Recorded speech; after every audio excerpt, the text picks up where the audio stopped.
Ci sono racconti che restano nel tempo, nelle menti delle persone e delle generazioni.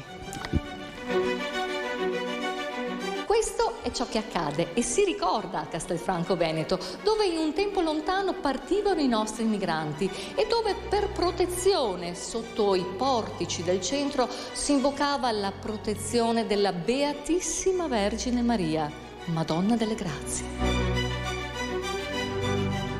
Questa è la forza della fede e della speranza che ricorderemo in questo nuovo viaggio di itinerari turistici.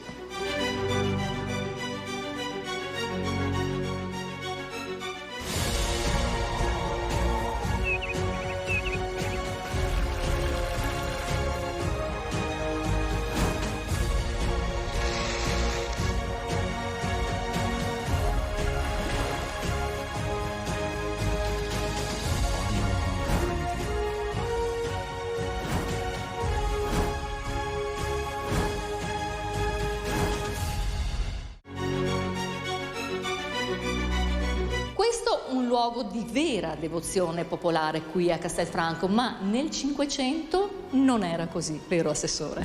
No, Ida, hai ragione. Nel Cinquecento il pittore Cesare Castagnola produce questo affresco nel muro della casa del Podestà. La devozione che esprimevano i cittadini di Castelfranco continua, ha fatto sì che il vescovo nel 1700 ordini di costruire un oratorio per la preghiera e soprattutto per invocare le grazie della Madonna. Sì, perché qui le grazie ora come allora si ricevono veramente. Lo vediamo dalle tante persone, Assessore, che vengono dentro. Una processione continua, è una cosa incredibile in questi pochi metri quadrati. Sicuramente se resiste nel tempo un perché ci sarà.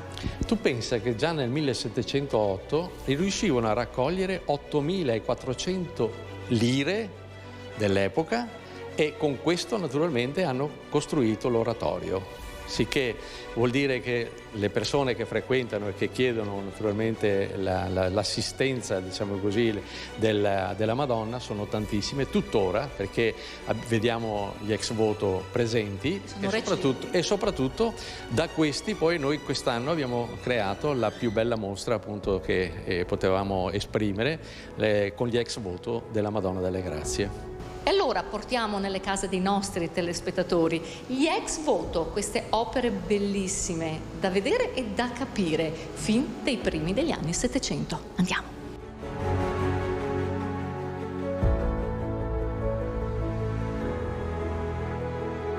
La locuzione latina ex voto suscepto, che vuol dire secondo la promessa fatta. Per la prima volta a Castelfranco Veneto una mostra interessantissima, per grazia ricevuta. Direttamente dagli archivi della parrocchia di Castelfranco Veneto. Sì, questa mostra viene realizzata grazie alla collaborazione tra il Comune di Castelfranco Veneto, la Parrocchia del Duomo e la Parrocchia di Treville, che hanno messo a disposizione questo fondo che ancora mai era stato esposto al pubblico. Per la realizzazione di questa interessante mostra ci siamo avvalsi della collaborazione di due grandi studiosi, lo storico locale Giacinto Cecchetto e Don Paolo Barbisan, storico dell'arte, direttore dell'Ufficio Arte Sacra della Diocesi, che hanno contribuito alla realizzazione della parte esplicativa che accompagna queste belle tavole. 28 sono le tavole, ma partiamo dalla più interessante per Castelfranco Veneto. Sicuramente quella che vedete rappresentata alla nostra sinistra ricorda il primo dei miracoli che sono stati accertati. Si tratta di un miracolo del 1708, un caso di annegamento di una signora che dopo mezz'ora che era sott'acqua è stata ripescata e grazie all'intervento salvitico della Madonna ha avuto salva la vita. Al giorno d'oggi si chiede qui da noi l'arrivo della pioggia, ma anche una volta era così. Sì, è una cosa che è sempre successa. Questa è la processione della pioggia del 1829, sintomo del fatto che già a quel tempo là c'erano i problemi che adesso sembrano problemi di contemporaneità e invece sono sempre state le caratteristiche dei nostri territori.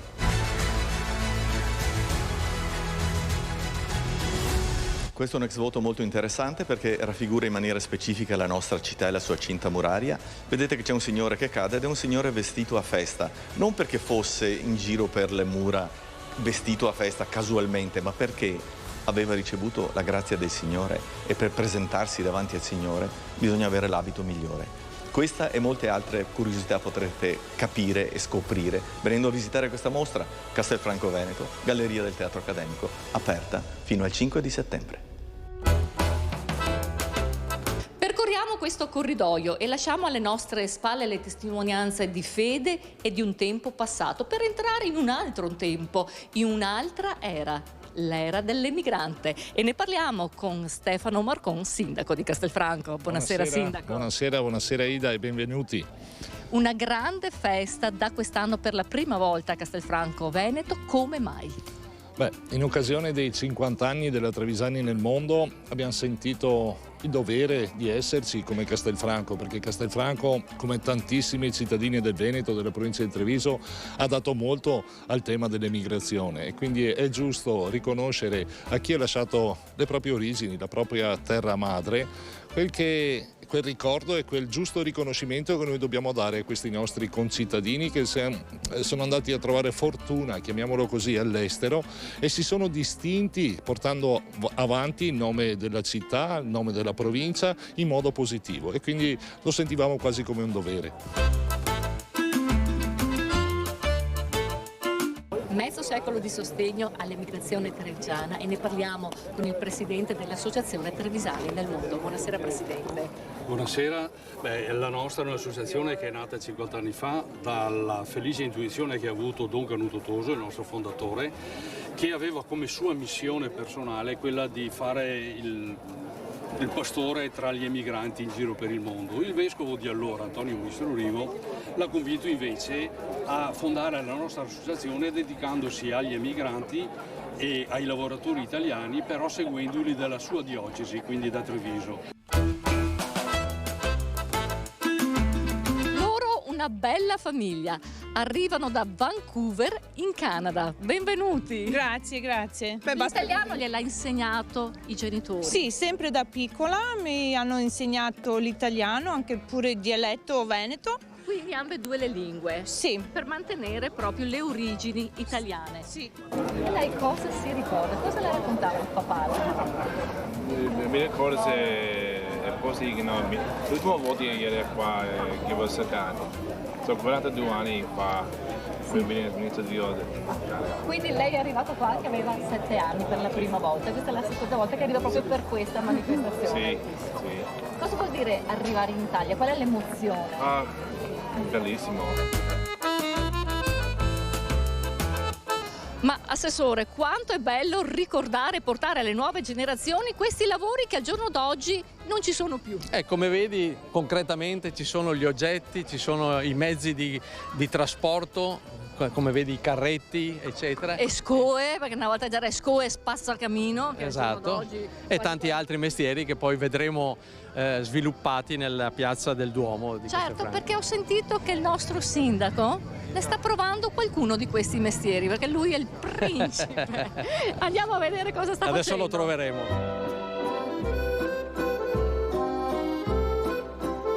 Sindaco, se ha il materasso da battere, non altri goffemo.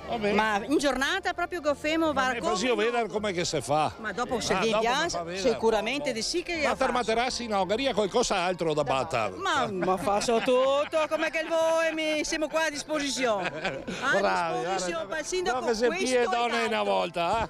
Sindaco, si diceva una volta che il paese era suo del sindaco, del farmacista e del prete. Certo che sì. È così. Erano i 3 punti di riferimento del paese di una volta. Ancora oggi per certi aspetti sono dei punti di riferimento nell'evoluzione che c'è stato poi della società.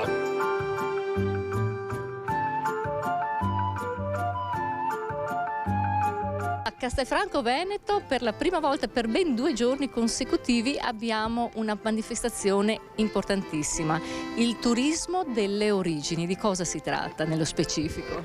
Abbiamo voluto dare spazio e festeggiare gli emigranti che tornano d'estate a casa nei loro territori per far conoscere la nostra bella città Castelfranco Veneto e soprattutto accoglierli come si dice a un parente che torna. E che oggi ci sarà una bellissima festa, tra qualche minuto creeremo un mercato dei primi anni del Novecento con la compagnia Arti per Vie di Bassano del Grappa e credo che ci sarà da divertirci. E de mattina presto passava la tara, ma bisognava che fosse de mattina presto. Sì, prima governavo le vacche, mio marito le molseva, dopo che davo da mangiare ai gaine, mettevo sul brodo perché a domenica dopo bisognava mangiare il brodo e dopo partivo per il mercato.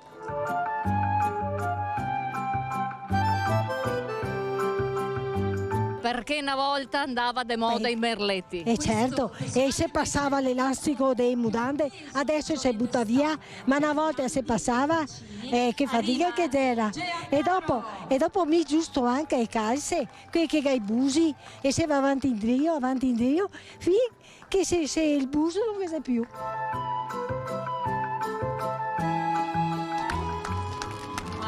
E il soccoaro una volta, cosa sei che faceva? Socui e dopo? Socui e mettere a posto, i galossi e tutto quello che serviva. E la differenza tra i socui e i galossi? I socui te vedi fatti di legno. Con le cose. E questo qua è un lavoro che era del mio papà, ancora una volta. Del papà? Del papà. È il mio figlio qua. Che tornava. E che lo insegno a lui, se è possibile. Termino questa puntata qui, da dove è stata cominciata, perché le origini sono le basi su cui si fonda la storia di oggi. E grazie, gentili telespettatori, di essere sempre così numerosi in nostra compagnia. Io vi do appuntamento la prossima settimana con il nuovo viaggio di itinerari turistici. Buona serata.